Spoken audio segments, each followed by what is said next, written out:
পায়ের তালু পর্যন্ত এই আপাদ মস্তক আপনার বডির দিকে তাকালেও দেখবেন এই বডির মধ্যে আল্লাহর দেওয়া কত নিয়ামত আছে। ঠিক কিনা বলেন?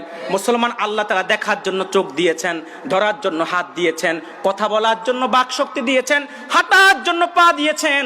মুসলমান যার দুটি পা নাই সে বুঝে পা যে আল্লাহর দেওয়া কত বড় নিয়ামত। ঠিক কিনা বলেন? যার দুটি হাত নাই সে বোঝে হাত যে আল্লাহর দেওয়া কত বড় নিয়ামত। যার দুটি চোখ নাই সে বোঝে চোখ যে আল্লাহর দেওয়া কত বড় নিয়ামত। যে পৃথিবীর আলো বাতাস দেখতে পায় না, এত সুন্দর গাছপালা নদী নালা নদী মাতৃক দেশে এত সৌন্দর্য উপভোগ করতে যে পারে না, সে বোঝে চোখ যে আল্লাহ দেওয়া কত বড় নিয়ামত। ঠিক কিনা বলেন? এরকম মানুষ আছে না নাই? জোরে বলেন।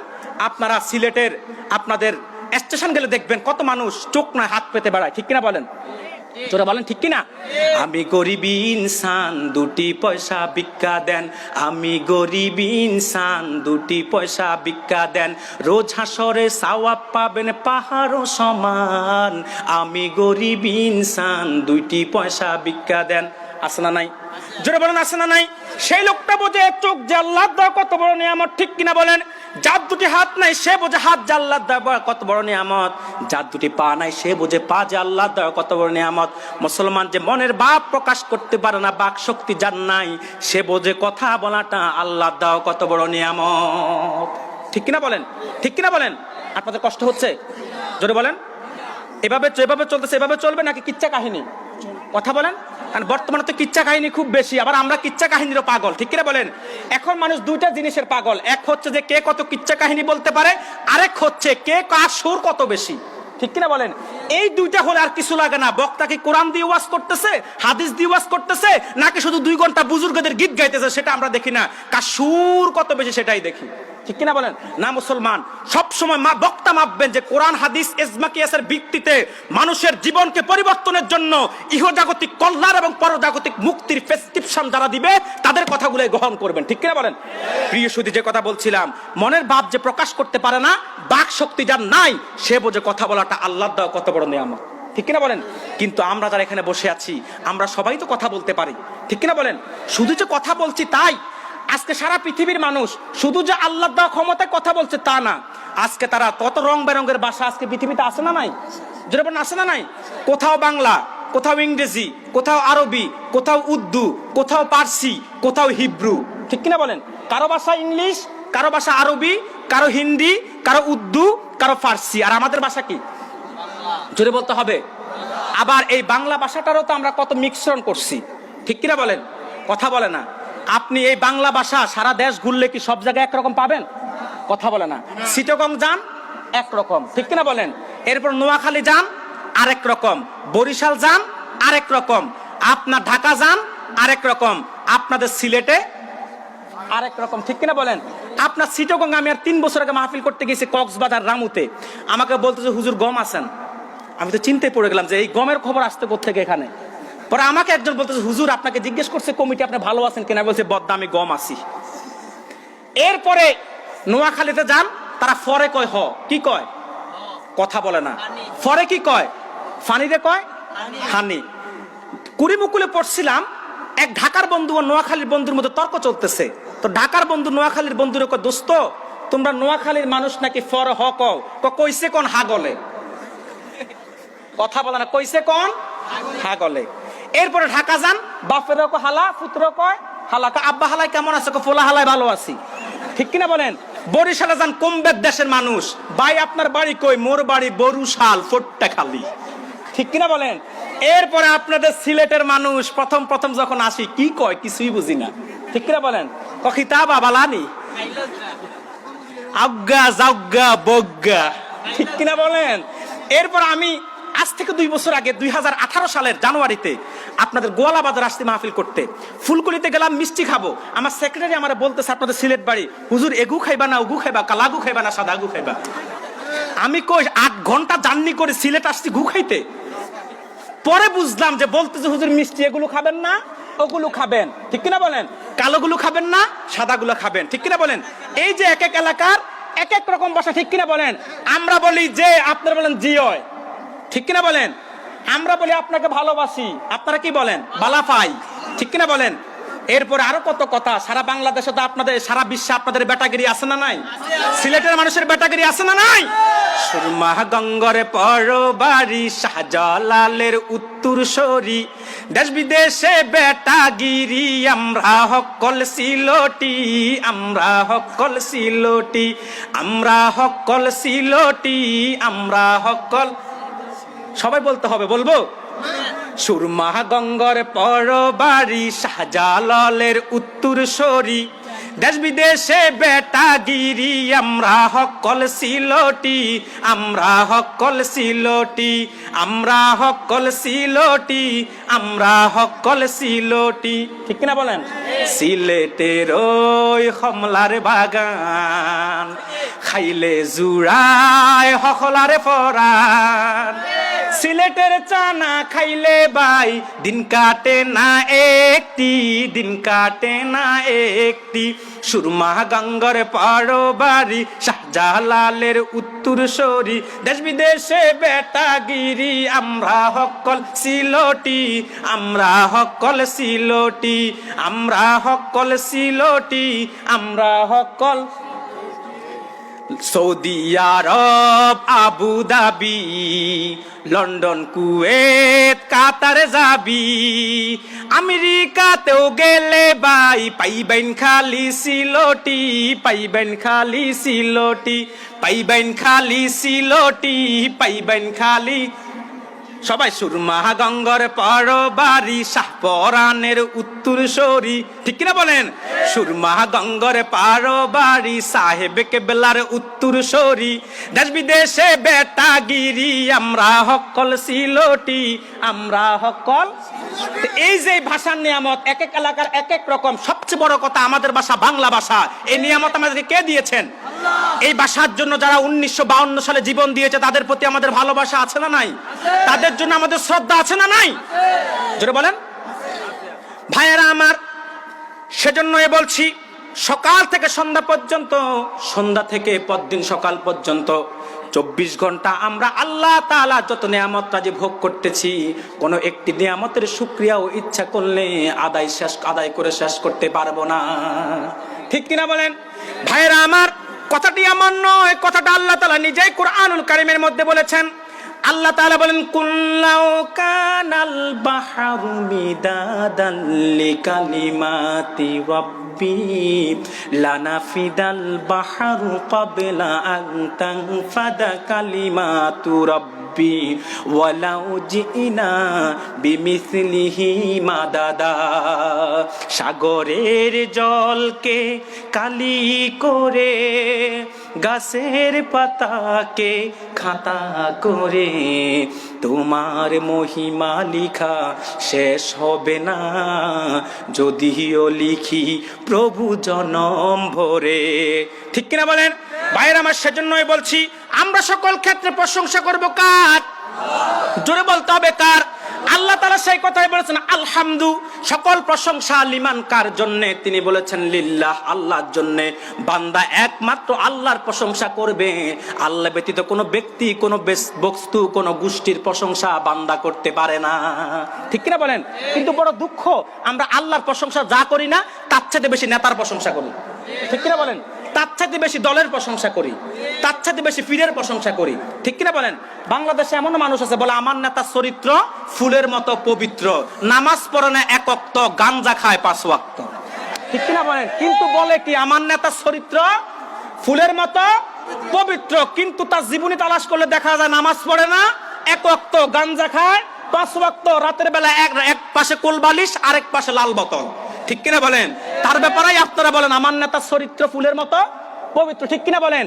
এরপরে পীরের প্রশংসা করতে করতে পীর মুরিদ সব একসাথে জাহান্নামে চলে যায়। ঠিক কিনা বলেন? দেখেন নাই, এক পীর আছে ঢাকাতে, আপনার ফার্ম গেট বসে, দেল্লু পীর। নাম কি? রাজারবাগী। নাম কি? রাজারবাগী দেল্লু পীর। তার 52টা লকব। কয়টা বলেন?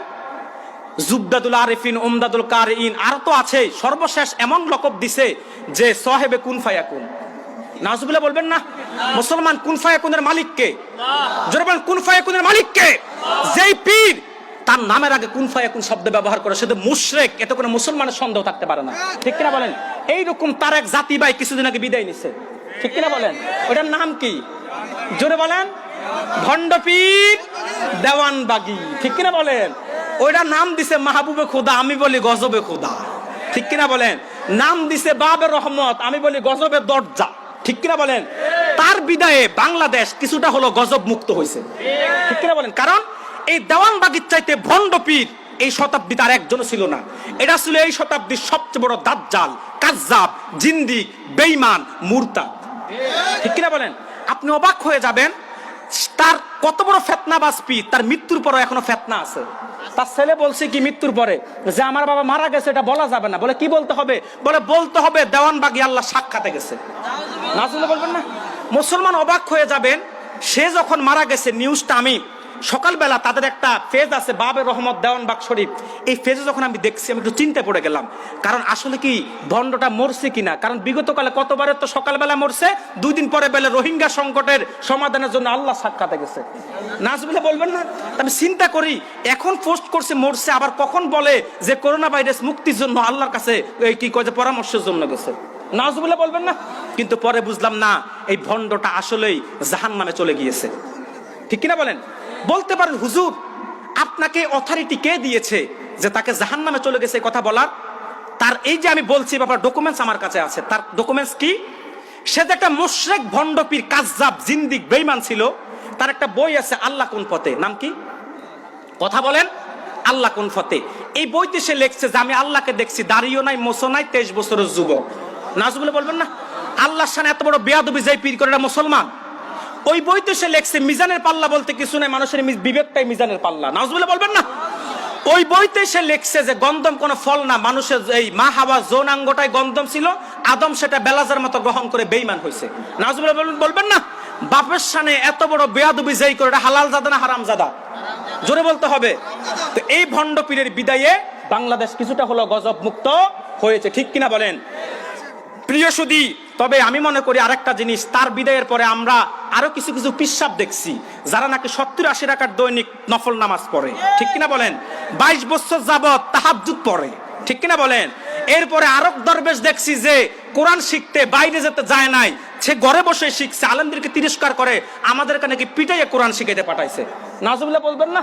সে যে কি পরিমাণ কোরআন শিখতে পারে আমরা জানা আছে, আমাদের সামনে বসে সূরা ফাতিহাটাও শুদ্ধভাবে পড়তে পারবে না, ঠিক কিনা বলেন? তো মনে রাখবেন, এই ভণ্ডের দল, তার অনুসারীরা এত বেশি তার প্রশংসা করে, তার কিঞ্চিত পরিমাণ আল্লাহর প্রশংসা করে না, ঠিক কিনা বলেন? সব কিছু পীর, কয় ছেলে দিছে, কয় বাবা দিছে। নাজুবিল্লাহ বলবেন না? কয় তুমি তো রুজি রোজগার করো না, এখন হঠাৎ এই বাড়ি করলা কিভাবে? বাবা দিছে। কি করছো? বাবার কাছে গেছি, বাবা আংটি দিছে, আংটির বদৌলতে আল্লাহ আমাকে অডেল ভাবে দিচ্ছে। নাউজুবিল্লাহ। এরা বলে কি জানেন? আল্লাহর কাছে এখন আর কিছু নাই, তো কার কাছে আছে? সব বাবার কাছে, খাজার কাছে। নাউজুবিল্লাহ বলবেন না? আল্লাহর দন্ন বীরে দিয়া আল্লাহ গেছে খালি হইয়া। নাউজুবিল্লাহ বলবেন না? নবী দিছে খাজারে, কেউ ফিরে না খালি হাতে, খাজারে তোর দরবারে। নাউজুবিল্লাহ বলবেন না? বলছে বাবা জগতে সাহা, বান্দারে দিয়ে সহ দেখা, কেউ বা বলে মুস্তাফা নবী, কেউ বা বলে হুবহু খোদা। নাউজুবিল্লাহ বলবেন না? এরা যে মুশরিক, কোন মুসলমানের সন্দেহ থাকতে পারে? এইরকম ভণ্ডদের সাথে সিলসিলায় জনফুর, ফুরফুরা, সারসিনা আর ফুলতলির কোনো সম্পর্ক নাই। আমরাই প্রকৃত সুন্নি, আহলে হক, আহলে সুন্নাত, ঠিক কিনা বলেন? ভাইয়েরা আমার, আল্লাহ তাআলা সূরা ফাতিহার মধ্যে আলহামদু বলেন, আলহামদু, সকল প্রশংসা লিমান কার জন্য? তিনি বলেছেন লিল্লাহ, আল্লাহর জন্য। কোন আল্লাহ? কি তার পরিচয়? আল্লাহ এক এক করে তার 4টি পরিচয় দিয়েছেন। আল্লাহ তাআলা বলেন রব্বিল আলামিন আর রহমানির রহিম মালিকি ইয়াউমিদ্দিন। সুবহানাল্লাহ বলবেন না? আল্লাহ তাআলা বলেন সে আল্লাহর প্রশংসা করে যিনি রব্বিল আলামিন, বহুমাত্রিক জগতের রব। মুসলমান মনে রাখবেন, আমার আল্লাহ তাআলা এই বিশাল যে জগৎ, এই জগতের একমাত্র রব হচ্ছেন আল্লাহ। সুবহানাল্লাহ বলবেন না? মুসলমান ভাইয়ের আমার, রব কাকে বলে? আল্লাহ যে তার পরিচয় দিয়েছেন তিনি রব্বিল আলামিন, এই রব কাকে বলে? মুসলমান মনে রাখবেন, রব হচ্ছে তিনি যিনি অস্তিত্বহীনকে আপন তত্ত্বাবধানে ক্রমান্বয়ে দাফে দাফে, হঠাৎ নয়, যখন যা প্রয়োজন তখন তা দিয়ে অস্তিত্ব দান করে সৃষ্টিকে পূর্ণতায় পৌঁছিয়ে দেন। তিনি হচ্ছেন রব, আর আমার আল্লাহ হচ্ছেন রব্বিল আলামিন। ভাইয়েরা আমার, আল্লাহ তাআলা রব হওয়ার কারণেই তো আমাদেরকে খাওয়ান, ঠিক কিনা বলেন?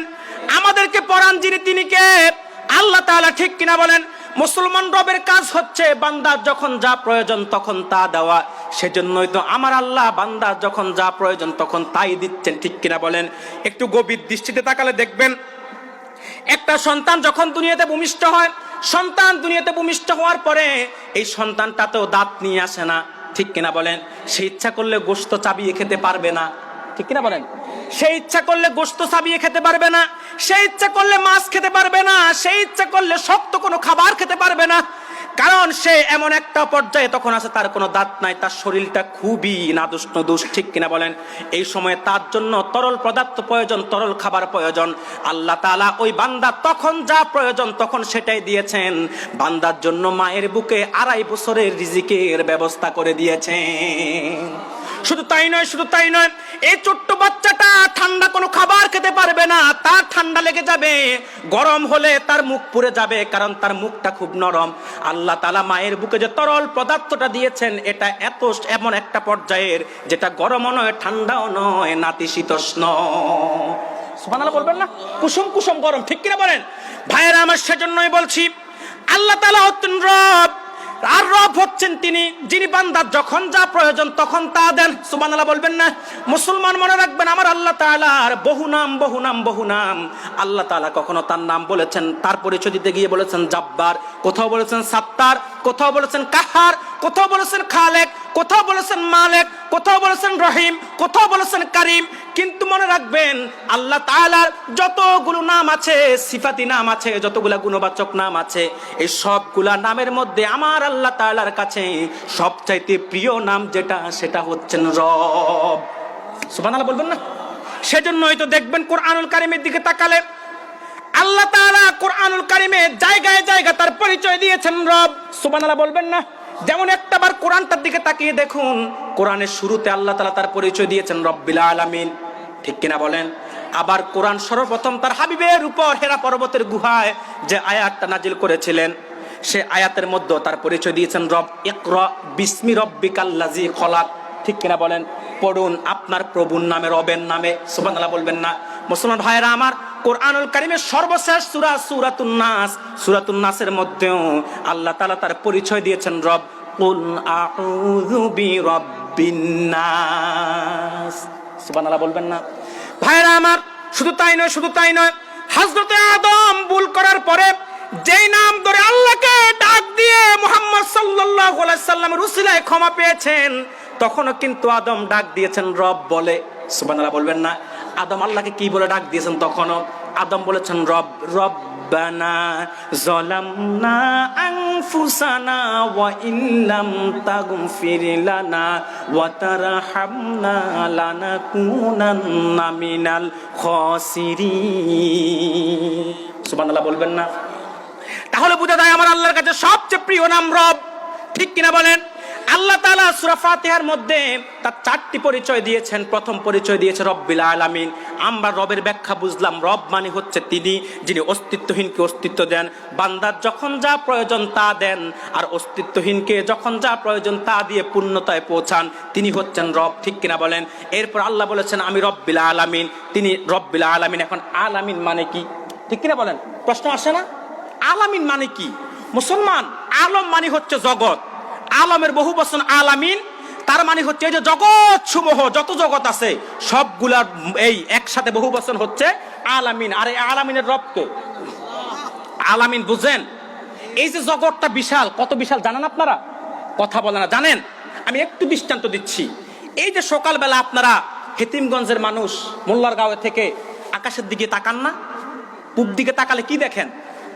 কথা বলেন, জোরে মাতুগা সূর্য। এই সূর্যটা দেখতে কত বড় দেখা যায়? কথা বলে না? একটা থালার মতো, ঠিক কিনা বলেন? কিন্তু বলেন তো সূর্যটা কি এই বিশাল পৃথিবীর চাইতে বড় না ছোট? কথা বলেন। এই পৃথিবীটা কত বড়?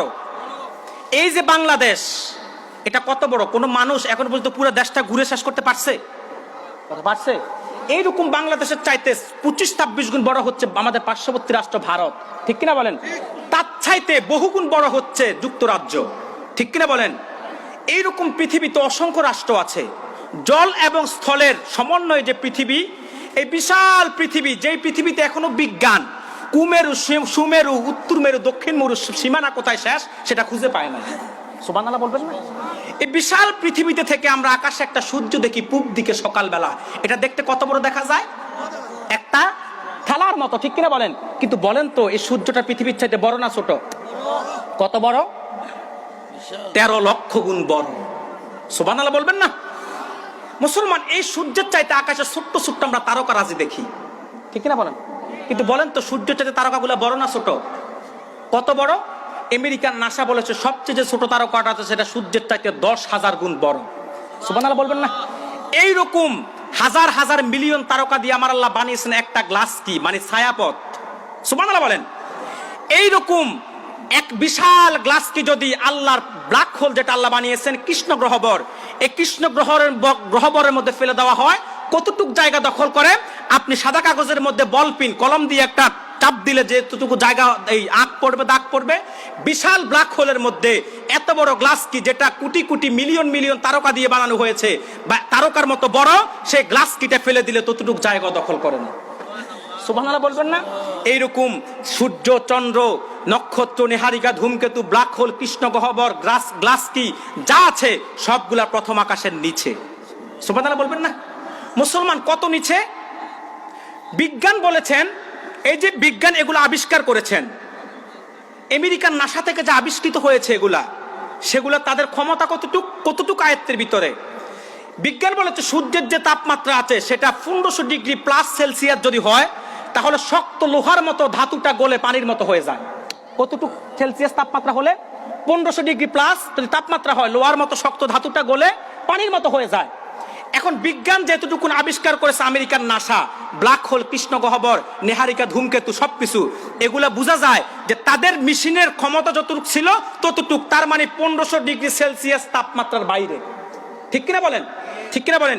কিন্তু সূর্যের তাপমাত্রা ডিগ্রি সেলসিয়াস হচ্ছে 40,000 প্লাস, তার মানে 1500-এর ভিতরে যদি এত কিছু হয়, বাকি পথ কতটুকু আছে? ঠিক কিনা বলেন? সব হচ্ছে প্রথম আকাশের নিচে। সুবহানাল্লাহ বলবেন না? ভাইরা আমার, জমিন থেকে প্রথম আকাশ 500 বছরের রাস্তা। সেটা কিসে গেলে? সেটা হচ্ছে আলোর গতিতে। আলো 1 সেকেন্ডে যায় 1,86,000 বর্গ মাইল। সুবহানাল্লাহ বলবেন না? তাহলে একটু চিন্তা করেন, 60 সেকেন্ডের 1 মিনিটে আলো কতটুক যায়? 60 মিনিটের 1 ঘন্টায় আলো কতটুক যায়? 24 ঘন্টার 1 দিনে আলো কতটুক যায়? 30 দিনের 1 মাসে আলো কতটুক যায়? সুবহানাল্লাহ বলবেন না? 12 মাসের 1 বছর আলো কতটুক যায়?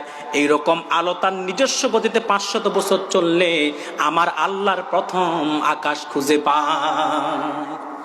ভাইরা আমার, জমিন থেকে প্রথম আকাশ যত দূরে তার চাইতে তত মোটা, তার চাইতে বেশি দূরে দ্বিতীয় আসমান, তার চাইতে বেশি দূরে তৃতীয় আসমান, তার চাইতে বেশি দূরে চতুর্থ আসমান, তার চাইতে বেশি দূরে পঞ্চম আসমান, তার চাইতে বেশি দূরে ষষ্ঠ আসমান, তার চাইতে বেশি দূরে সপ্তম আসমান, তারপরে সিদরাতুল মুনতাহা, তারপরে লা মাকান, তারপরে লা জামান, তারপরে আমার আল্লাহ 70,000 নূরের পর্দা।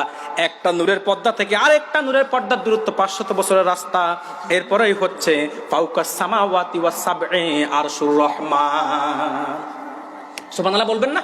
এই তাহতাস সারা থেকে ফাওকাস সামাওয়াতি ওয়াস সাবঈ আরশুর রহমান পর্যন্ত যতগুলো সৃষ্টি আছে, এক একটা সৃষ্টি এক একটা আলম, আর আলমের বহু বচন আলামিন। আর এই আলামিন রব যিনি, তিনি হচ্ছে আমার আল্লাহ রব্বিল আলামিন। সুবহানাল্লাহ বলবেন না? তবে সবচেয়ে খুশির সংবাদ হচ্ছে আল্লাহ যতটুকুন জগতের রব, আমাদের নূর নবী মুহাম্মদ সাল্লাল্লাহু আলাইহি সাল্লাম হচ্ছে ততটুকুন জগতের জন্য রহমত। আল্লাহ তাআলা কোরআনুল কারীমে বলেন, ওমা আরসালনাকা ইল্লা রাহমাতাল লিল আলামিন। আল্লাহ তাআলা তার হাবিবকে গোটা জগতের জন্য গোটা জগতের জন্য রহমত হিসেবে প্রেরণ করেছেন। সেজন্যই বলছি মুসলমান, আল্লাহ তাআলা সূরাতুল ফাতিহার মধ্যে তার 4টি পরিচয় দিয়েছেন। প্রথম পরিচয় দিয়েছেন তিনি রব্বিল আলামিন। সুবহানাল্লাহ বলবেন না? এরপরে আল্লাহ তার পরিচয় দিয়েছেন রহমান, এরপরে পরিচয় দিয়েছে রহিম। এখন রহমান কি, রহিম কি? রহমানত্ব দয়ালু, রহিমত্ব দয়ালু, ঠিক কিনা বলেন? এখন বলতে হবে এই রহমান এবং রহিমের মধ্যে পার্থক্যটা কোথায়? পার্থক্যটা সুস্পষ্টভাবে বর্ণনা করেছেন, ব্যাখ্যা করে দিয়েছেন ইমাম ফখরুদ্দিন রাজি তাফসিরে কাবিরের মধ্যে। ইমাম ফখরুদ্দিন রাজি বলেন, বলেন আল্লাহ তাআলা যে তার দুটি পরিচয় দিয়েছেন রহমান এবং রহিম, এই দুটি পরিচয়ের একমাত্র ব্যাখ্যা হচ্ছে রহমান ফিদ দুনিয়া রহিম ফিল আখিরা। আল্লাহ তাআলা দুনিয়ার জন্য হচ্ছে রহমান আর আখিরাতের জন্য হচ্ছে রহিম। সুবহানাল্লাহ বলবেন না? মুসলমান তার একটা বাস্তব দৃষ্টান্ত দেখুন। আল্লাহ তাআলা দুনিয়াতে রহমান হওয়ার কারণে কে আস্তিক কে নাস্তিক, কে মুসলমান কে অমুসলিম, কে হিন্দু কে বৌদ্ধ কে খ্রিস্টান, কে চাকমা কে জুম্মা কে ইহুদি কে নাসারা কে মাজুসি, কে কোন ধর্মের লোক, কে কোন বর্ণের লোক, কে কোন জাতির লোক, প্রত্যেক ধর্মের বর্ণের জাতির মানুষকে আল্লাহ তাআলা তার রহমতের ভান্ডার থেকে রহমত বক্ষণ করার সুযোগ দিচ্ছেন। ঠিক কিনা বলেন? মুসলমানও খাচ্ছে অমুসলিমও খাচ্ছে, ঠিক কিনা বলেন? যে আল্লাহকে স্বীকার করে সেও খায়, যে আল্লাহকে স্বীকার করে না সেও খায়, ঠিক কিনা বলেন? যে আস্তিক সেও খায়, যে নাস্তিক জড়বাদী বিশ্বাসী সেও খায়, ঠিক কিনা বলেন? আল্লাহ তাআলা কারো রিজিক স্বল্প করেন নাই, প্রত্যেকের রিজিক আল্লাহ তাআলা প্রসারিত করে দিয়েছেন প্রত্যেকের রিজিককে। তার কারণ হচ্ছে আমার আল্লাহ এই দুনিয়াবাসীর জন্য হচ্ছে রহমান। সুবহানাল্লাহ বলবেন না? কিন্তু ভাইরা আমার, আল্লাহ তাআলা আখিরাতে তার পরিচয় দিবেন রহিম। সেজন্যই তো হাসর ময়দানে বিচার দিবসের দিন একমাত্র তার হাবিব আখিরি নবী নূর নবী মুহাম্মদ আল আরবি সাল্লাল্লাহু আলাইহি সাল্লামের উম্মত ব্যতীত একজনকেও জান্নাতে যাওয়ার অথরিটি দান করবেন না। কিন্তু খুশির সংবাদ হলো রাসূলুল্লাহর উম্মত যত বড় গুনাহগারী হোক না কেন একদিন না একদিন আল্লাহ জান্নাতে যাবেই যাবে, ঠিক কিনা বলেন? জোরে বলেন, যাবে কি যাবে না? এটা আল্লাহ তাআলা তার হাবিবের সঙ্গে ওয়াদা দিয়েছেন। আল্লাহ তাআলা কোরআনুল কারীমের মধ্যে বলেন ওয়াদ-দুহা ওয়াল-লাইলি ইযা সাজা মা ওয়াদ্দাআকা রাব্বুকা ওয়া মা ক্বালা ওয়ালাল আখিরাতু খায়রুল লাকা মিনাল উলা ওয়ালা সাওফা ইউতিকা রাব্বুকা ফাতারদা। সুবহানাল্লাহ বলবেন না? আল্লাহ তাআলা বলেন ওয়ালা সাওফা ইউতিকা রাব্বুকা ফাতারদা। হাবিব মুহাম্মদ সাল্লাল্লাহু আলাইহি সাল্লাম, হাসর ময়দানে আপনার রব আপনাকে এত বেশি দিবেন যে আপনি রাজি হয়ে যাবেন। এই আয়াত নাজিল হওয়ার পরে আল্লাহ তাআলা যখন তার হাবিবের উপরে আয়াত নাজিল করে ওয়াদাবদ্ধ হয়েছেন, রাসূলুল্লাহ সাহাবায়ে কেরামদেরকে ডাক দিয়ে বললেন, রে সাহাবায়ে কেরাম, আল্লাহ তাআলা আমার সঙ্গে ওয়াদা করেছেন হাসর ময়দানে ততক্ষণ আমাকে দিতে থাকবেন যতক্ষণ না আমি রাজি না হই। সাহাবায়ে কেরাম তোমরা সাক্ষী থাকো আর আমার উম্মতদেরকে জানিয়ে দিও ততক্ষণ পর্যন্ত আমি রাসূল রাজি হব না যতক্ষণ পর্যন্ত আমার একজন ঈমানদার উম্মত জাহান্নামে থাকবে। সুবহানাল্লাহ বলবেন না? ভাইয়েরা আমার, তার মানে হচ্ছে রাসূলুল্লাহর উম্মত যত বড় গুনাহগারী হোক না কেন একদিন না একদিন জান্নাতে যাবে, ঠিক কিনা বলেন? কিন্তু রাসূলুল্লাহর উম্মত ব্যতীত যত কাফের মুশরিক নাস্তিক বেঈমান আছে একজনও কাল কিয়ামতের দিন হাসর ময়দানে বিচার নিকাশের পরে আল্লাহ জান্নাতে যাওয়ার সুযোগ নাই। জাহান্নামের তলদেশে তারা নিক্ষিপ্ত হবে আর তারা চিরজীবনের জন্য জাহান্নামের বাসিন্দা হয়ে যাবে, ঠিক কিনা বলেন? ভাইয়েরা আমার, আল্লাহ তাআলা তার সূরা ফাতিহার মধ্যে পরিচয় দিয়েছেন চারটা। প্রথম পরিচয় দিয়েছেন রব্বিল আলামিন, এরপরে পরিচয় দিয়েছে আর রহমান, এরপরে পরিচয় দিয়েছে রহিম, এরপর আল্লাহ তাআলা তার চতুর্থ পরিচয় দিয়েছেন মালিক ইয়াউমিদ্দিন, তিনি বিচার দিবসের মালিক। সুবহানাল্লাহ বলবেন না? বিচার দিবস বিশ্বাস করেন কি করেন না? আমাদেরকে যে আল্লাহ তাআলা আরেকবার তুলবেন, মৃত্যুর পর আবার জীবিত করে যে আমাদেরকে আমাদের কর্মের হিসাব নেবেন, এই বিশ্বাস আছে? আল্লাহ তাআলা কোরআনুল কারীমের মধ্যে বলেন কাইফা তাকফুরুনা বিল্লাহি ওয়া কুনতুম আমওয়াতান ফাআহইয়াকুম সুম্মা ইউমীতুকুম সুম্মা ইউহয়ীকুম সুম্মা ইলাইহি তুরজাউন। সুবহানাল্লাহ বলবেন না? আল্লাহ তাআলা বলেন তোমরা কেমন করে আল্লাহর কুদরতকে অস্বীকার করো? তোমরা ছিলে মৃত, আল্লাহ তোমাদেরকে জীবন দিয়েছেন, আবার তোমরা মৃত্যুবরণ করবা, আল্লাহ তাআলা আবার তোমাদেরকে জিন্দা করবেন। ইচ্ছায় হোক অনিচ্ছায় হোক তোমাদেরকে আল্লাহর কাছে প্রত্যাবর্তন করতে হবে। ভাইরা আমার, যেই দিন ইসরাফিল আলাইহিস সালাম সিংহা ফুৎকার দেওয়ার পরে মানুষগুলো একসাথে সবগুলো হাসর ময়দানে উঠে যাবে, সেই দিনটার মধ্যে আল্লাহ তাআলা বিচার দিবস মিজানের পাল্লা কায়েম করবে, বান্দার দুনিয়ার সকল কর্মের হিসাব নিবে। যার কর্ম ভালো হবে আল্লাহ তাআলা তাকে পুরস্কৃত করবেন, আর যার কর্ম খারাপ হবে আল্লাহ তাকে তিরস্কৃত করবেন। মুসলমান, সেই বিচার দিবসের প্রতি বিশ্বাস আমাদের আছে না নাই? জোরে বলেন, আছে না নাই? নাস্তিকরা বিশ্বাস করে না, কিন্তু মুসলমান মাত্রই বিশ্বাস করে একদিন তাদেরকে আল্লাহর আদালতে দাঁড়াতে হবে, ঠিক কিনা বলেন? কারণ আমরা ছিলাম রুহের জগতে, সেখান থেকে পিতামাতার মাধ্যমে আল্লাহ তাআলা আমাদেরকে পাঠিয়েছেন দুনিয়ার জগতে, ঠিক কিনা বলেন? এই দুনিয়ার জগতে এসেছি, কেউ থাকতে পারবো না চিরদিন, পারবে? কথা বলেন। বড় মন্ত্রী সাহেব থেকে যাবে, পয়সা আছে। লন্ডন প্রবাসী কোটি কোটি টাকার মালিক আজরাইলকে ঘুষ দিয়ে থেকে যাবে, সুযোগ আছে? জোরে বলেন, সুযোগ আছে? নাই। কি টাকাওয়ালা, কি বাড়িওয়ালা, কি গাড়িওয়ালা, কারো থাকার কোনো সুযোগ নাই, কারো থাকার কোনো সুযোগ নাই। প্রত্যেকটা প্রাণীকে মৃত্যু স্বাদ গ্রহণ করতে হবে, ঠিক কিনা বলেন? মুসলমান ছিলাম আমরা রুহুর জগতে, আল্লাহ তাআলা আমাদেরকে পিতা মাতার মাধ্যমে পাঠিয়েছেন দুনিয়ার জগতে। আবার মৃত্যু নামক পরীক্ষার মাধ্যমে আল্লাহ তাআলা আমাদেরকে নিয়ে যাবেন কবর জগতে, ঠিক কিনা বলেন? ভাইয়েরা আমার, এই কবর জগতে যাওয়ার পরে দীর্ঘ একটা সময় কবর জগৎ অতিক্রম করার পরে আল্লাহ তাআলা আমাদেরকে আবার তুলবেন। ইসরাফিল আলাইহিস সালাম যখন সিংহের মধ্যে পুৎকার দিবেন, মানুষগুলো যখন দলে দলে উঠে যাবেন, এরপরে আল্লাহ তাআলা বিচার দিবস কায়েম করবেন। সেদিন হিসাব দিতে হবে, ঠিক কিনা বলেন? মুসলমান, কবর এমন একটা জায়গা যেখানে যাওয়া ছাড়া পৃথিবীতে একটা মানুষও থাকতে পারবে না, ঠিক কিনা বলেন? ভাইরা আমার, আপনি বলতে পারেন হুজুর, যাদেরকে আমরা 3.5 হাত মাটির নিচে দাফন করি তাদেরকে না কবরে গেছে, কিন্তু যারা গাড়ির নিচে পড়ে টুকরা টুকরা হয়ে গেছে, যারা সমুদ্রের তলদেশে ডুবে গেছে, গহীন জঙ্গলের মধ্যে হারিয়ে গেছে, তাদেরকে তো কবর দিই নাই। বা হিন্দুরা যাদেরকে পুড়িয়ে ছাই করে ফেলে, তাদেরকে তো কবর দেওয়া হয় নাই। মুসলমান মনে রাখবেন, কবর মানেই যে 3.5 হাত মাটির নিচে, তা নয়। কবর হচ্ছে মানুষের রুহুটা চলে যাওয়ার পরে, রুহুটা কারো ইল্লিনে চলে যায়, কারো সিজ্জিনে চলে যায়। এই যে রুহু চলে যাওয়ার পরে আপনার কবর জগৎ শুরু হয়ে যায়, হোক সেটা বাঘের পেট, হোক সেটা মাছের পেট, হোক সেটা 3.5 হাত মাটির নিচে, ঠিক কিনা বলেন? ভাইরা আমার, মৃত্যু স্বাদ গ্রহণ করার সঙ্গে সঙ্গে আপনি যখন কবরে আপনাকে যখন রাখা হবে, আত্মীয় স্বজন যখন চলে আসবে, আপনার হিসাব নিকাশও কিন্তু শুরু হয়ে যাবে, ঠিক কিনা বলেন? আর চূড়ান্ত পর্যায়ে হিসাব শেষ হবে যেদিন বিচার নিকাশ কায়েম হবে সেদিন, ঠিক কিনা বলেন? কিন্তু মৃত্যুর পরে কবরে রাখার পর থেকে কিন্তু আপনার হিসাব শুরু। হাদিস সাক্ষী রাসূলুল্লাহ বলেছেন, মানুষকে যখন কবরের মধ্যে রেখে আসে, এরপরে প্রথমত মাটি 2 দিক থেকে চাপ দেয়, এমন কঠিন জোরে চাপ দেয়।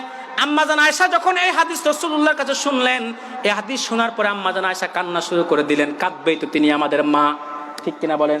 সন্তানের জন্য মায়ের দরদ কম না বেশি? জোরে বলেন, কম না বেশি? রাসূলুল্লাহ যখন বলল, রে আয়েশা, মানুষকে যখন কবরের মধ্যে রেখে আসা হবে, মাটি 2 দিক থেকে চাপ দিবে। এক ডান দিকের মাটি যখন চাপ দিবে, হাড়গুলা ভেঙে মটমট করে বাম দিকে চলে যাবে। বাম দিক থেকে যখন চাপ দিবে, বাম দিকের হাড়গুলা ভেঙে মটমট করে ডান দিকে চলে যাবে। আম্মাজান আয়েশা কান্না শুরু করে দিল, বলল, হুজুর, তাহলে ঈমান এনে লাভ কি? রাসূলুল্লাহ বলল, আমার যে উম্মত ঈমান এনে নেক আমল করে মুহসিন মুত্তাকি হয়ে কবরে যাবে, পরিপূর্ণ খাঁটি মুসলিম হয়ে কবরে যাবে, এই যন্ত্রণাটা তার কাছে যন্ত্রণায় মনে হবে না, বরং এত বেশি আরাম বোধ সে করবে, সে এমন আরাম বোধ করবে, সে ঘুমিয়ে যাবে, এই ঘুম ইসরাফিল সিংহায় ফুৎকার দেওয়ার আগে ভাঙবে না। ভাইয়েরা আমার, শুধু তাই নয়, সুনান আবু দাউদ সাক্ষী, মানুষকে যখন কবরে এসে চলে আসবে, আত্মীয় স্বজন 40 কদম পার হয়ে চলে আসার পরেই কবরের মধ্যে আল্লাহর পক্ষ থেকে ফেরেশতা প্রবেশ করবে। ফেরেশতা প্রবেশ করে আপনাকে প্রশ্ন করবে, কয়টা বলেন তো? জোরে বলেন, একটু জোরে মাতেন না বা? 3টা। এটাই তো শুনছেন, কিন্তু সুনান আবু দাউদের মধ্যে এসেছে মুমিনের জন্য 5টা, কাফেরের জন্য 4টা। মুমিনের জন্য কয়টা? 5টা, কাফেরের জন্য 4টা। মুমিনের জন্য 5টা কি? মুমিনের প্রথম প্রশ্নটা হবে মনস্তান্ত্রিক, তার মানে হচ্ছে ফেরেশতা যখন কবরে আসবে, মুনকার নাকির সুয়াল জবাবের জন্য যখন আসবে, সুয়াল জবাবের জন্য আসার সঙ্গে সঙ্গে তাকে যখন তুলবে, তখন লোকটা দেখবে প্রশ্ন করার সঙ্গে সঙ্গে লোকটা দেখবে সূর্য ডুবু অবস্থায়, আসর নামাজের সময় হয়ে গেছে। লোকটা বলবে, তোমাদের কথাবার্তা এখন রাখো, সূর্য ডুবে যাচ্ছে, আগে আমি আসরের নামাজটা পড়ে নি। এখন এই অনুভূতি কাজ রাখবে যে দুনিয়াতে যে নামাজ পড়ছে, ঠিক কিনা বলেন? যে দুনিয়াতে 1 ওয়াক্ত নামাজও পড়ে নাই, যে দুনিয়াতে 1 ওয়াক্ত নামাজ পড়ে নাই, তার কি এই অনুভূতি জাগবে? কথা বলে না, জাগবে? যে দুনিয়ার মধ্যে সপ্তাহে 1 দিন মসজিদে হাজিরা দিত, এরকম মুসল্লি আছে না নাই? এরপরে দেখবেন কিছু মুসল্লি আছে 5 ওয়াক্ত নামাজ পড়ে, আলহামদুলিল্লাহ, আবার 5 ওয়াক্তের সাথে আওয়াবিন এশরাক তাহাজ্জুদ পড়ে, আছে না নাই? এরকম মুসল্লি আছে, ঠিক কিনা বলেন? আবার কিছু মুসল্লি আছে অন্তত 5 ওয়াক্ত ফরজটা পড়ে, ঠিক কিনা বলেন? আবার এক ধরনের মুসল্লি আমরা পাই শুধু সাপ্তাহিক মুসল্লি, শুক্রবারে, ঠিক কিনা বলেন? তাও কয় রাকাত? 2 রাকাত, যায় সবার পরে, আসে সবার আগে, ঠিক কিনা বলেন? দেখবেন 30-এর আগে মসজিদে গিয়ে ঢুকছে, এখন ইমাম সাহেব আজকে একটু লম্বা বয়ান দিছে, ইমাম সাহেবকে কত রকমের সিগনাল, কখনো কাশি কখনো হাসি, ঠিক কিনা বলেন? একবার ইমাম সাহেব এক এক সিগনাল আছে না নাই? কারণ সে তো মুনাফেক মার্কা মুসলমান, মসজিদ তার কাছে ভালো লাগে না, ঠিক কিনা বলেন? তার কাছে ভালো লাগে সার্কাস, গানের মঞ্চ, নায়ক আর নর্তকীদের মঞ্চ, ঠিক কিনা বলেন? এরপরে কিছু মুসল্লি আছে যারা শুধুমাত্র 2 ঈদের নামাজ পড়ার জন্য জুল্লা জুল্লা জীবনে ঝুঁকি নিয়ে ট্রেনে, লঞ্চে, বাসে বাড়িতে আসে। এরা 5 ওয়াক্তও পড়ে না, শুক্রবারে জুমাটাও পড়ে না, শুধু ঈদের দিন 2 ঈদে 2 রাকাত করে 4 রাকাত, ঠিক কিনা বলেন? ভাইয়েরা আমার, এইরকম মুসল্লি যদি হয়, সে কি কবরের মধ্যে নামাজের অনুভূতিটা তার জাগবে? জোরে বলেন, জাগবে কিনা? জাগবে না, জাগবে না, জাগবে না। মুসলমান ভাইয়েরা আমার, হাদিস সাক্ষী, ওই মুমিন বান্দা যে নামাজ পড়েছে দুনিয়ার মধ্যে, সে বলবে, রে ফেরেশতারা তোমাদের প্রশ্ন রাখো, সূর্য ডুবে যাচ্ছে, আসরের ওয়াক্ত শেষ হয়ে যাচ্ছে, আগে আমি নামাজ আদায় করে নি, বলেন সুবহানাল্লাহ। ফেরেশতারা বলবে, রে আল্লাহর বান্দা, নামাজ পড়ার কোনো দরকার নাই, দরকার নাই, কারণ এটা আলমে বারজাখ, কবর জগৎ, এই কবর জগতের মধ্যে কোনো নামাজ নাই। কিন্তু এই যে তার এই অনুভূতিটা জাগলো, তার মানে আল্লাহ দেওয়া মনস্তান্ত্রিক প্রশ্নে সে বিজয় লাভ করলো। ভাইয়েরা আমার, এরপর থেকে প্রশ্ন করবে, মান রব্বুকা, বলবে রব্বি আল্লাহ, সুবহানাল্লাহ বলবেন না। বলবে মান দীনুকা, বলবে দীনি আল ইসলাম। ওমান হাজার রজুল, এই ব্যক্তিটাকে বলবে নাবিয়্যুনা মুহাম্মদ সাল্লাল্লাহু আলাইহি ওয়াসাল্লাম। এই 3টি প্রশ্নের উত্তর যখন দিবে, মোট 4টা, এরপরে 5ম প্রশ্ন দেখা করা হবে, রে আল্লাহর বান্দা, এই প্রশ্নের উত্তরগুলো তুমি কোথায় পেয়েছো? বলবে কিতাব আল্লাহ, আল্লাহর কিতাব কোরআনে পেয়েছি। ঠিক কিনা বলেন? কোথায় পেয়েছে? কোরআনে পেয়েছে, ঠিক কিনা বলেন? আল্লাহ তৎক্ষণাৎ ডাক দিয়ে বলবে, রে ফেরেশতারা, এই লোকটা হচ্ছে আব্দুল্লাহ, আমার বান্দা, আমার বান্দাকে তোমরা আর কোনো প্রশ্ন করে তোমরা বিরক্ত করো না, তার কবরের সাথে জান্নাতুল ফেরদাউসের সাথে সম্পর্ক করে দাও, জান্নাতি বিছানা তার কবরের মধ্যে বিছিয়ে দাও, জান্নাতি পোশাক তাকে পরিয়ে দাও, আর জান্নাতি নাজ নিয়ামত তার কবরে দিয়ে ভরপুর করে দাও। ভাইয়েরা আমার, পক্ষান্তরে আবার কাফেরের জন্য 4টি প্রশ্ন। প্রথম প্রশ্ন করে মান রব্বুকা, কারণ এর আগে তো তার অনুভূতি জাগবে না, নামাজে সূর্য ডুবে যাচ্ছে এরকম অনুভূতির মাধ্যমে সে টিকতে পারবে না, কারণ সে দুনিয়াতে নামাজ পড়ে নাই। এই জন্য প্রশ্ন করার শুরুতে সে প্রশ্নের উত্তর দিতে থাকবে। প্রশ্ন করবে মান রব্বুকা, বলবে লা আদরি, জানি না। মান দীনুকা, বলবে লা আদরি, জানি না। ওমান হাজার রজুল, বলবে লা আদরি, জানি না। বলবে কেন জানো না?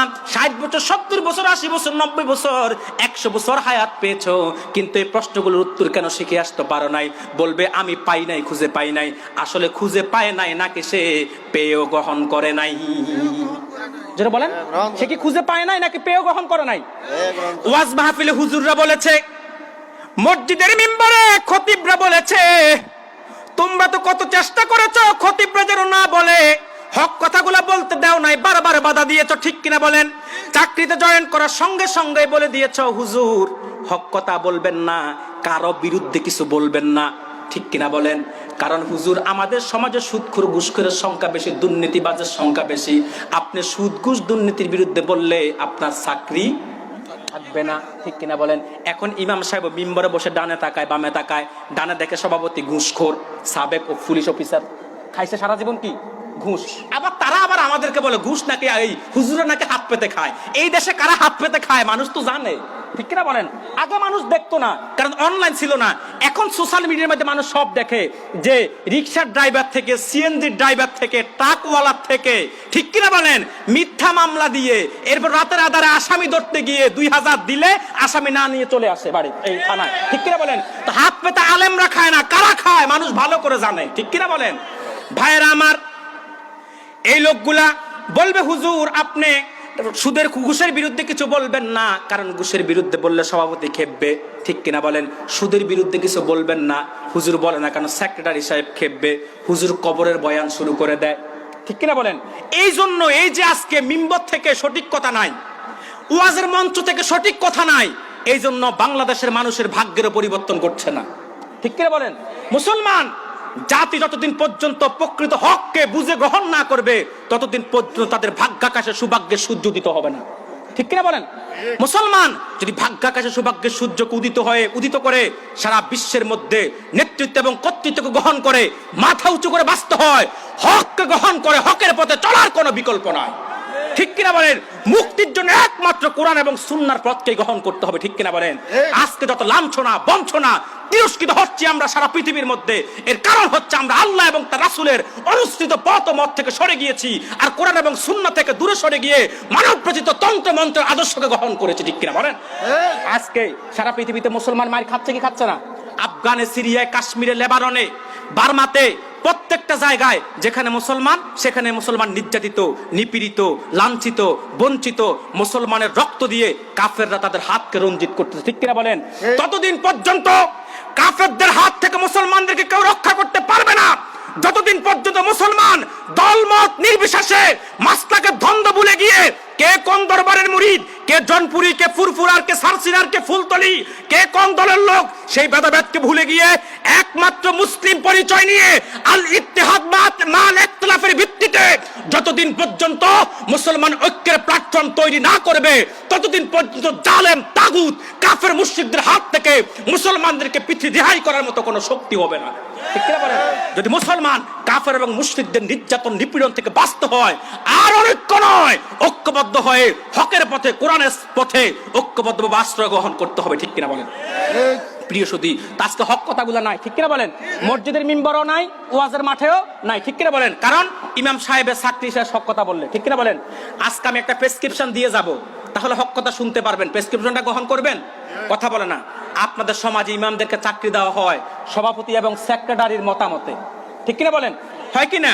সভাপতি, সেক্রেটারি, ক্যাশিয়ার না ক্যাশিয়ার, সভাপতি, সেক্রেটারি, ক্যাশিয়ার। এই ক্যাশিয়ার, সেক্রেটারি আর সভাপতি যার নাই কোনো গতি, এরা যখন ইমাম নির্বাচন করে তখন ইমামরা হক কথা বলে না।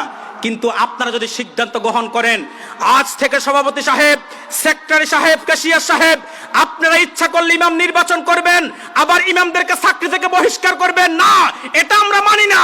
নামাজ ইমামের পিছনে আমরা পড়ি। আজ থেকে যদি ইমাম রাখতে হয় এবং বিদায় করতে হয় মুসল্লিদের সমর্থন লাগবে, ঠিক কিনা বলেন? যেদিন থেকে মুসল্লিদের সমর্থনে ইমামদের চাকরি দেওয়া হবে, নেওয়া হবে, সেদিন থেকে বাংলাদেশের ইমামরা মিম্বরে বসে হক কথা বলবে, কোরআন এবং সুন্নাহ সঠিক পথ মত জাতির সামনে তুলে ধরবে। আর যেদিন থেকে জাতির সামনে আলেমরা কোরআন সুন্নাহ সঠিক পথ মতকে তুলে ধরবে, এরপর দিনে বাংলাদেশে যে সূর্যটা উঠবে সেটা কালিমার পতাকাকে মুখে নিয়ে উঠবে, আর আগামীর বাংলাদেশ হবে খেলাফতের বাংলাদেশ, ঠিক কিনা বলেন? প্রিয় সুধী, অতএব যে কথা বলছিলাম, আজকে ইমামরা হক কথা বলতে পারে না, ঠিক কিনা বলেন? ভাইয়েরা আমার, সেজন্যই বলছি, যে লোকটা সারা জীবন নামাজ পড়ে নাই তার তো নামাজের অনুভূতি কবরে জাগবে না, ঠিক কিনা বলেন? তখন তাকে প্রশ্ন করবে মান রব্বুকা, বলবে লা আদ্রি, মান দিনুকা লা আদ্রি, ওমান হাজার রজুল লা আদ্রি। বলবে তুমি কি দুনিয়ার মধ্যে এগুলো পাও নাই? তুমি যে এত বছর হায়াত পেয়েছে এগুলোকে শিখতে পারো নাই? বলবে আমি পাই নাই। আসলে সে পেয়েছে কিন্তু সে গ্রহণ করে নাই, ঠিক কিনা বলেন?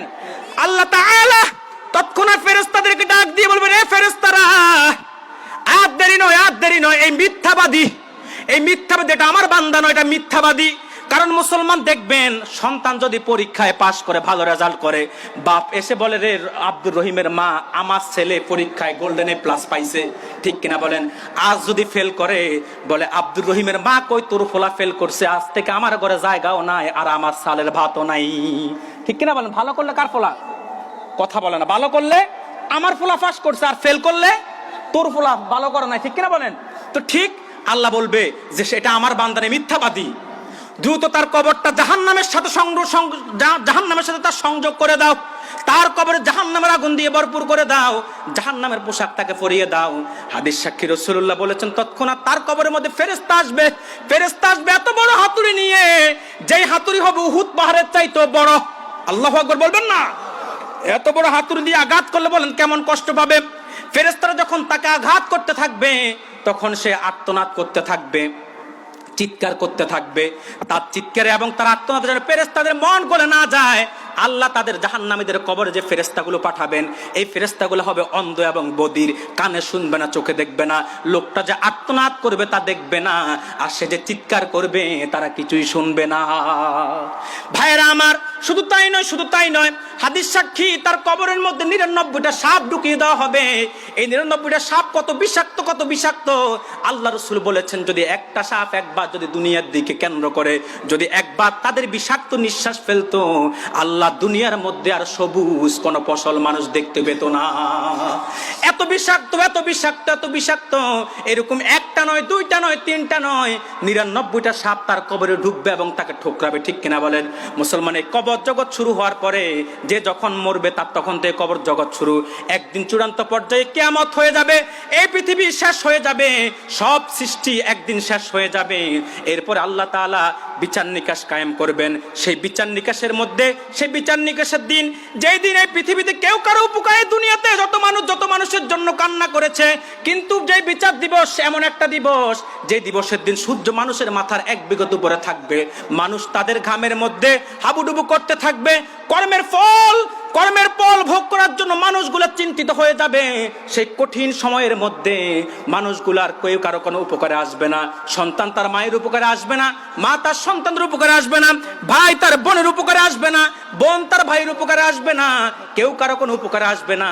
যে মায়ের সন্তানের জন্য এত টান ছিল, সেই মা পর্যন্ত সন্তানের উপকার করতে পারবে না। যে ভাই তার বোনের জন্য এত টান ছিল, আল্লাহ আল্লাহ 1.5 ঘন্টা হয়ে গেছে, আর কিছুক্ষণ কষ্ট করবেন, আর কিছুক্ষণ, অল্প কিছুক্ষণ। আপনাদের আজকের বিশেষ আলোচক সিলেটের পরিচিত মানুষ, ঠিক কিনা বলেন, যিনি খুব হাসি এবং রসের মাধ্যমে কথা বলেন, ঠিক কিনা বলেন, আমাদের সকলের প্রিয় মুখ হযরত মাওলানা আব্দুল আহাদ জিহাদি সাহেব, তিনি কিছুক্ষণের মধ্যে আসবেন। সেই পর্যন্ত আপনারা একটু ধৈর্য ধরতে রাজি আছেন তো ইনশাআল্লাহ? প্রিয় সুধী, যে কথা বলছিলাম, হাসর ময়দানে যেখানে কেউ কারো উপকার আসবে না, যে মায়ের জন্য সন্তানের এত টান, সেই সন্তানও মায়ের কোনো উপকার আসবে না।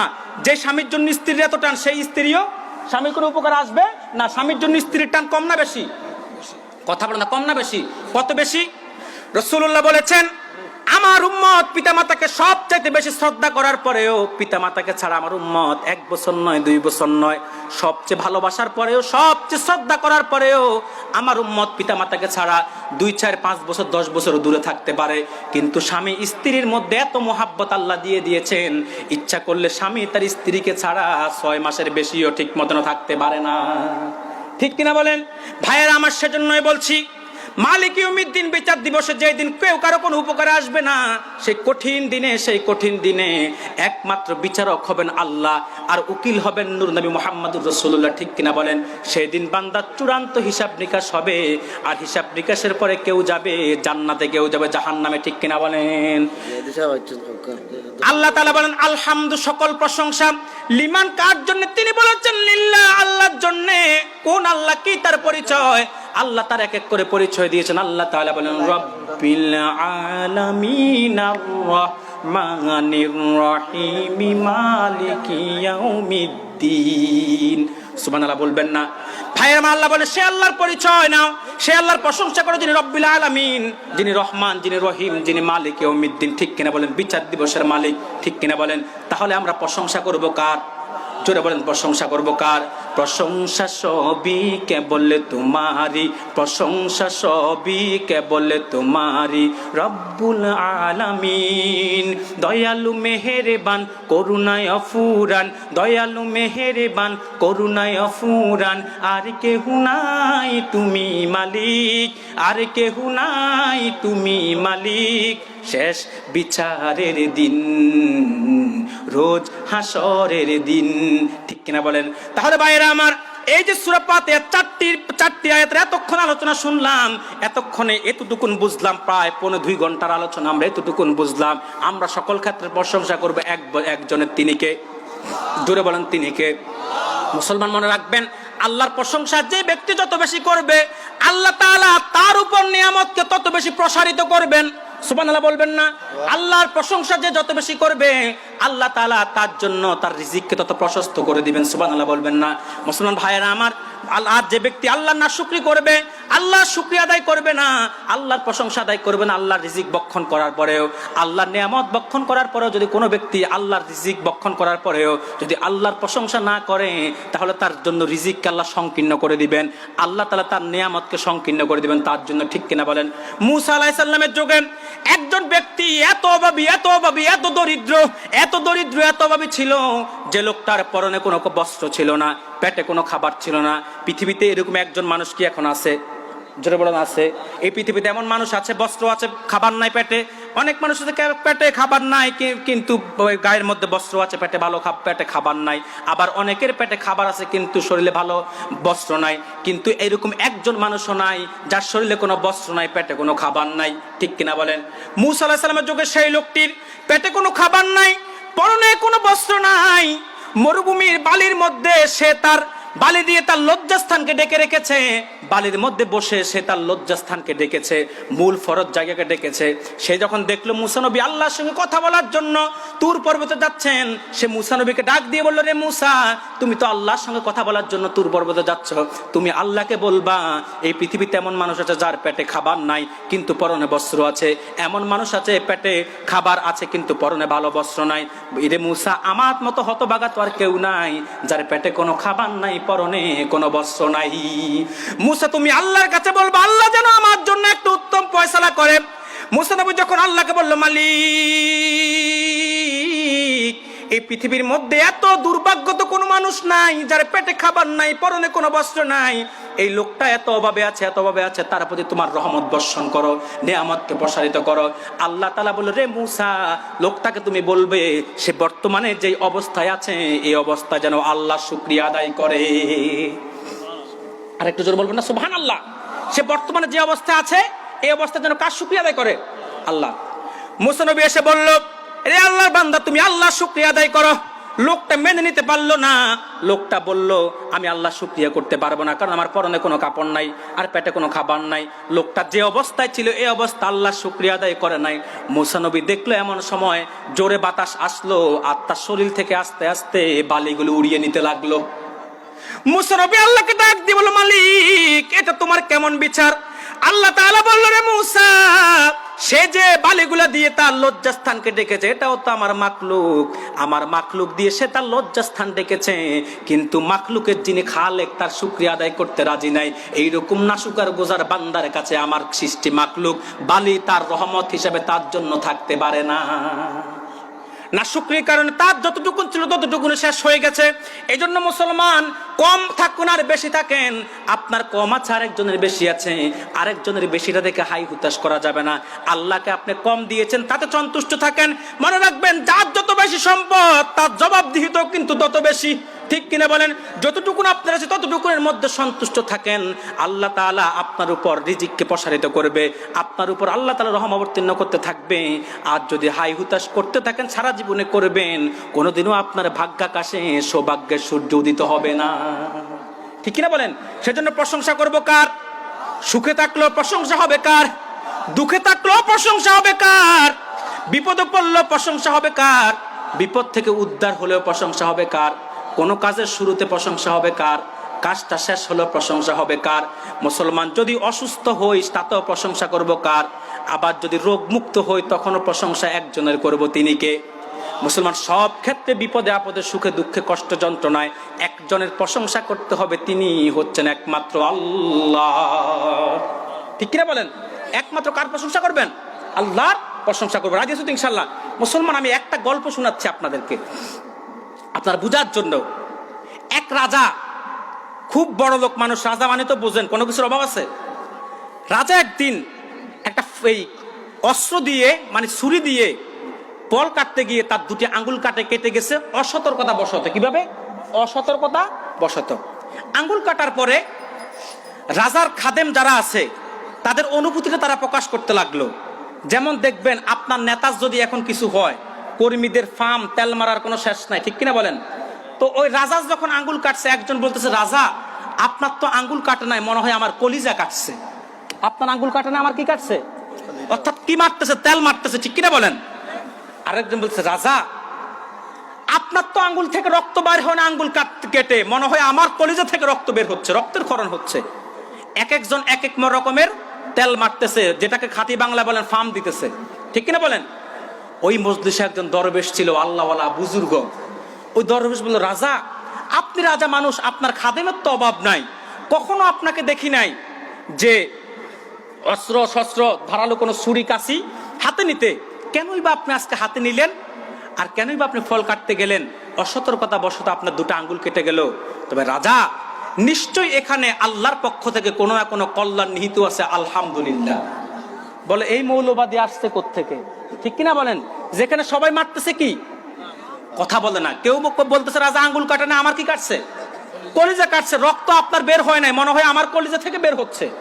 আর সেখানে হুজুর কি বলছে, দরবেশ কি বলছে, রাজা আপনি তো কখনো অস্ত্র ধরেন নাই, আসি কেনই বা ধরলেন? অসতর্কতা বশত আপনার দুটি আঙ্গুল কাটা গেল। নিশ্চয়ই এখানে আল্লাহর পক্ষ থেকে কোনো না কোনো কল্যাণ নিহিত আছে, আলহামদুলিল্লাহ। এখন রাজার মেজাজ কি নরম না গরম? জোরে বলেন, রাজার মেজাজ কি নরম না গরম? এই গরম মেজাজ নিয়ে রাজা বলে, দাঁড়া তোকে আমি শাস্তি দিচ্ছি। কারণ শাস্তি দেওয়ার যদি ইচ্ছে থাকে, ফাঁদ তৈরি করার কোনো অভাব হয় না। কত রকমের ফন্তায় তো বের করা যায়, একটা শেষ না হতেই আরেকটা। ঠিক কিনা বলেন? মূল উদ্দেশ্য হচ্ছে তোমাকে শাস্তি দিয়েই ছাড়বো। এখন রাজা ফাঁদ আঁকতে লাগলেন। রাজা বলল, দরবেশ আমি আজকে হরিণ শিকারে যাব, আমার সাথে তোমাকে যেতে হবে। দরবেশ বলল, রাজা এত বছর আপনার দরবারে আছি, কখনো তো আপনি হরিণ শিকার করতে যান, জঙ্গলে শিকারে গেলে আমাকে বলেন না, আজ কেনই বা বললেন? নিশ্চয়ই এখানে আল্লাহর পক্ষ থেকে কোনো কল্যাণ নিহিত আছে, আলহামদুলিল্লাহ। রাজার মেজাজ কি এবার নরম না আরো গরম? জোরে বলেন, গরম। এখন রওনা হলো জঙ্গলের দিকে। জঙ্গলে গেল। জঙ্গলে যাওয়ার পরে একের পর এক রাজা হরিণকে লক্ষ্য করে তীর নিক্ষেপ করতে লাগলো। সবগুলা তীর শেষ, কিন্তু একটা হরিণও শিকার করতে পারলো না। রাজা বলল, দরবেশ এই পর্যন্ত যতবার শিকারে এসেছি কখনো খালি হাতে ফিরে যাই নাই, আজকে এই সবগুলা তীর শেষ, একটা হরিণও শিকার করতে পারে নাই। দরবেশ বলল, রাজা মহাশয় তা ঠিক, কিন্তু মনে করতে হবে এখানেও আল্লাহর পক্ষ থেকে কোনো না কোনো কল্যাণ নিহিত আছে, আলহামদুলিল্লাহ। এখন মেজাজ আগের চাইতে গরম না নরম? কথা বলেন, আরো গরম। বলে, দাঁড়া, কথায় কথায় আলহামদুলিল্লাহ বলস, তোকে আমি শাস্তি দিচ্ছি। জঙ্গলের মধ্যে একটা কূপ ছিল, রাগান্বিত হয়ে দরবেশকে কূপের মধ্যে নিক্ষেপ করলো। এখন সাধারণত মানুষের রাগ উঠলে মানুষ কত কিছুই না করে, আবার রাগ ঠান্ডা হয়ে গেলে তাকে আবার মাপও করে দেয়। ঠিক কিনা বলেন? এখন যেই মাত্র দরবেশকে কূপে পালাইছে, দরবেশ বলল, রাজা আপনি আমাকে কূপে ফেলে দিয়েছেন, আমি তা তো অসন্তুষ্ট নয়, এখানে নিশ্চয়ই আল্লাহ তাআলা হয়তো খুশি আছেন, আলহামদুলিল্লাহ। এখন স্বাভাবিক মেজাজ আরো গরম। বলে, তুই তোর আলহামদুলিল্লাহ নিয়ে জঙ্গলে থাক, আমি গেলাম। রাজা রওনা হলো তার রাজ্যের দিকে। প্রতিমধ্যে রাজা তার পথ ভুল করে ফেললো, অন্য একটা এই রাজ্যে সে চলে গেল। অন্য রাজ্যে চলে যাওয়ার পরে ওই রাজ্যে যাওয়ার পরে রাজাকে কেউ ফুল দিয়ে সংবর্ধনা দিতেছে। রাজা তো খুশি, অনেকদিন পর জঙ্গল থেকে এসেছি, মনে হয় আমাকে খুশি হয়ে আমার রাজ্যের লোকরা সংবর্ধনা দিচ্ছে। কিছুক্ষণ পর কিছু লোক আসছে দড়ি নিয়ে, এসে রাজার হাত পা বাঁধলো। কি করলো? হাত পা বাঁধলো, বেঁধে নিয়ে গেল তাদের এই যে ঠাকুরের কাছে। তাকে কি করবে? বলে দিবে। বলল, রাজা বলল, আমার অপরাধ কি? বলল, দেখেন আমাদের এতদিন পর্যন্ত আমাদের এলাকার মধ্যে কোনো বৃষ্টি হয় না, আমাদের ভগবান বলেছে, ঠাকুর বলেছে, যদি ভগবানের নামে বলে দিই তাহলে ভগবান খুশি হয়ে বৃষ্টি দিবেন। নাউজুবিল্লাহ বলবেন না? এখন রাজা বলে, ভাই আমি রাজা মানুষ, বলে রাজা না প্রজা পরে দেখা যাবে, আগে বলে দিই। এখন যেই মাত্র বলে দিবে